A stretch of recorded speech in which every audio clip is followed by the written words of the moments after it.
This for all you player haters who be talking that. The 3-6 show no love, put some hurt on the trick. I gotta stay till I die. You ugly motherfuckers ain't finna be mocking me while I'm on motherfucking stage. Like straight the up. When hip-hop heads talk about Memphis rap, 3-6 Mafia is always in the conversation. From the dark, sinister beats to the hypnotic chants, they rewrote the DNA of Southern hip-hop. But behind the chaos, one man was pulling the strings, shaping a sound that spread worldwide. That man was DJ Paul. DJ Paul is a dog, one you do not trust. You leave your around me. And while his name isn't always mentioned among the greatest rappers, he might be the greatest 3-6 Mafia rapper that never was. Today, we're going to dive into the story of this forgotten but talented rapper.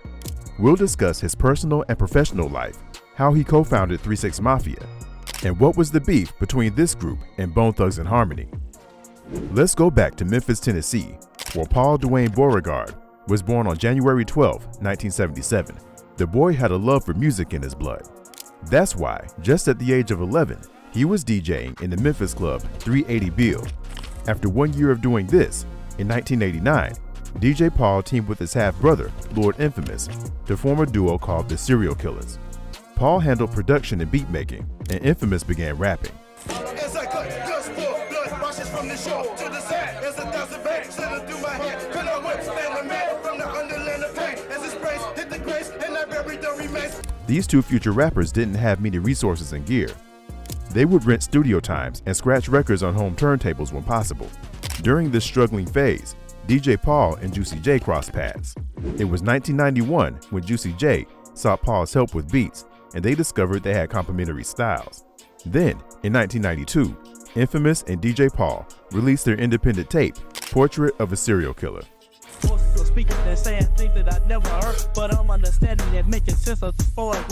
They gave them fame in the neighborhood and local stores. This gave them enough courage to move forward and fulfill their dream of making a successful rap group. Initially, DJ Paul, Infamous, and Juicy J named their group the Backyard Posse. From here, the journey started. They refined their rap, hired some local rappers, and evolved their group names from the Backyard Posse to 666 Mafia and later 3-6 Mafia. Basically, Lord Infamous has said 666 Mafia in a song. Mm-hmm. That wasn't even our group name. He just said it. He was just like, a 666 Mafia, born and down, and a silencer. You know, he said something like that. And I liked that. And I was like, whoa, that's dope. And I just started sampling 666 Mafia, and that became really popular with us. And that still wasn't our name. Right. I would just sample that. And then, you know, when it was time to form a group, I was like, hey, we should call ourselves 666 Mafia. And everybody liked it. With his half-brother Lord Infamous and his partner Juicy J, Paul created an atmosphere in hip-hop no one had ever seen before. Eerie, violent, horror-inspired beats mixed with raw Memphis energy. He wasn't the flashiest rapper, but when Paul grabbed the mic, his deep growl and cold delivery sounded like something straight out of a nightmare. You didn't just hear DJ Paul rap, you felt him.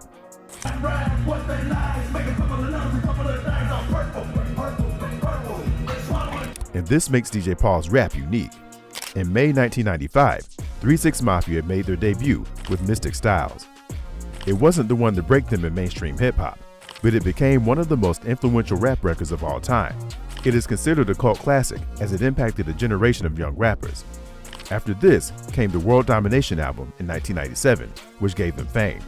It became their first gold RIAA certified work, with 800,000 plus US sales. It also started shifting them more toward mainstream awareness while keeping their core sound. In June 2000, they released When the Smoke Clears, 66-61. This album was certified platinum. Its notable song, Sippin' on Some Syrup, was one of their biggest crossover tracks from this era.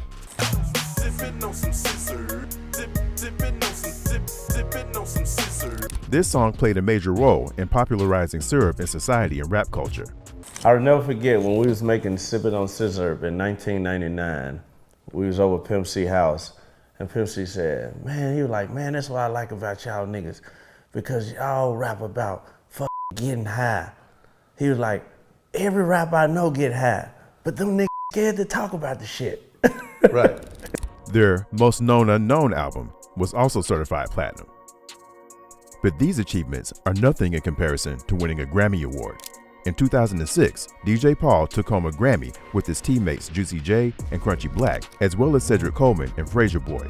This award was for the best original song for their contribution to the film Hustle and Flow. This was a historic moment, as 3 6 Mafia was the first hip-hop group to win an Academy Award. Now, let's focus on how DJ Paul was different and why he wasn't considered the greatest rapper. After discussing it, we'll delve into the beef between 3 6 Mafia and Bone Thugs-n-Harmony. DJ Paul co-founded the group and then remained loyal to it. He was instrumental in the group's continuity. While many members came and left, Paul maintained the production, the label of Hypnotized Minds, and oversight of the group's direction. He was in the back, maintaining the group, letting his fellow rappers shine in the front. Because of his role behind the scenes, his contributions were sometimes unappreciated publicly, making him the rapper that never was in the spotlight. His production style frequently embraces horror, minor keys, heavy drums, ominous synths, distortion, and sounds that weren't common in mainstream hip-hop when they started.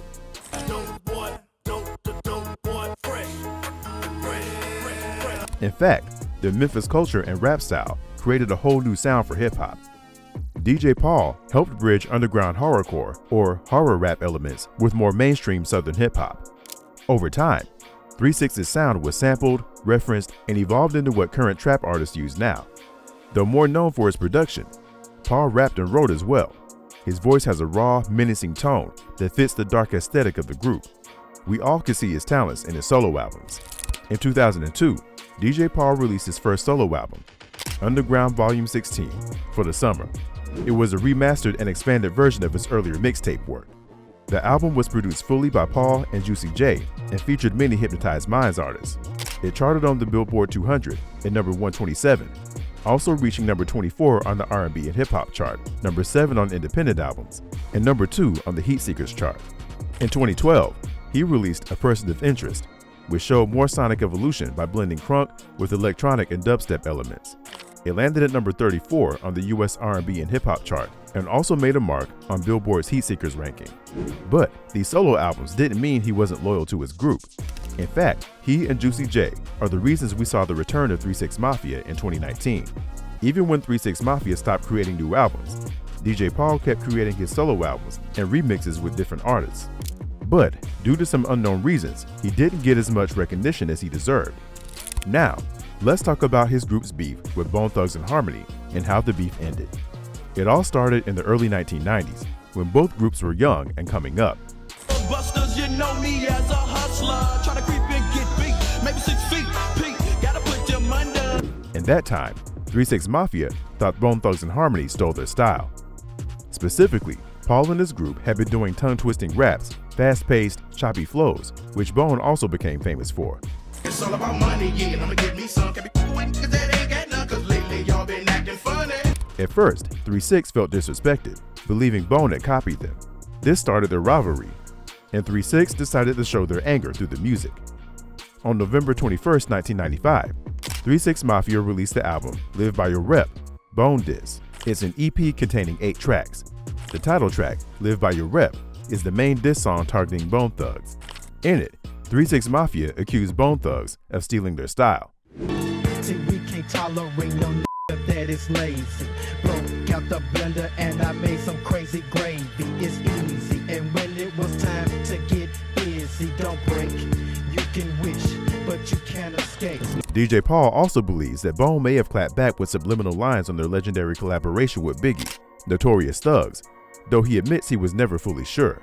You didn't feel some type of way about it? Yeah, hell no. What about I mean, I don't even know if they was really talking about us on there, but if I had to take a guess. The rivalry wasn't limited to music either. According to Paul, things nearly spilt into real violence during an encounter in Memphis, a moment even documented in rap magazines at the time. You ugly motherfuckers ain't finna be mocking me while I'm on motherfucking stage. Like straight the fuck up. And gangsta boo. Suck my dick, me. What the fuck? You're a hater, busy ball. You're a hater. You must just take your pills. You weirdo ass nigga. Fuck with you, bitch ass nigga. For a while, it looked like the beef could go from wax to the streets, the way many rap feuds of the 90s tended to escalate. Fortunately, things eventually cooled down.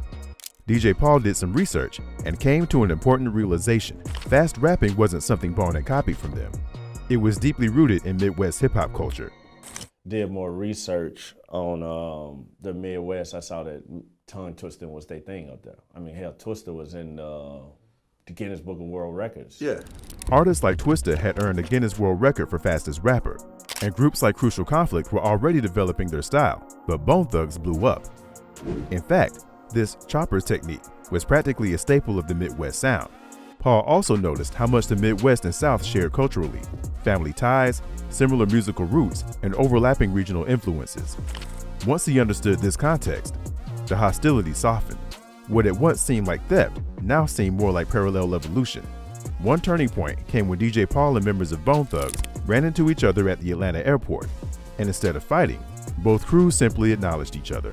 From there, the hostility began to fade.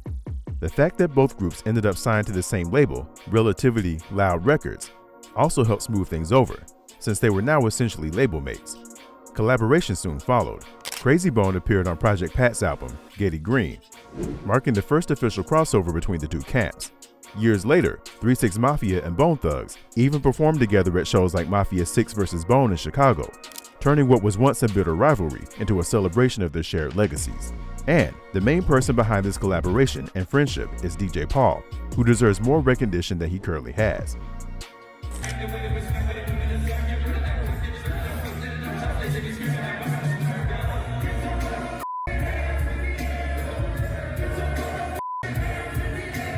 What are your thoughts about this? Share with us in the comments section, and don't forget to hit the subscribe button if you want more stories like this. Your likes and shares will motivate us to bring more exciting stories of underground rappers.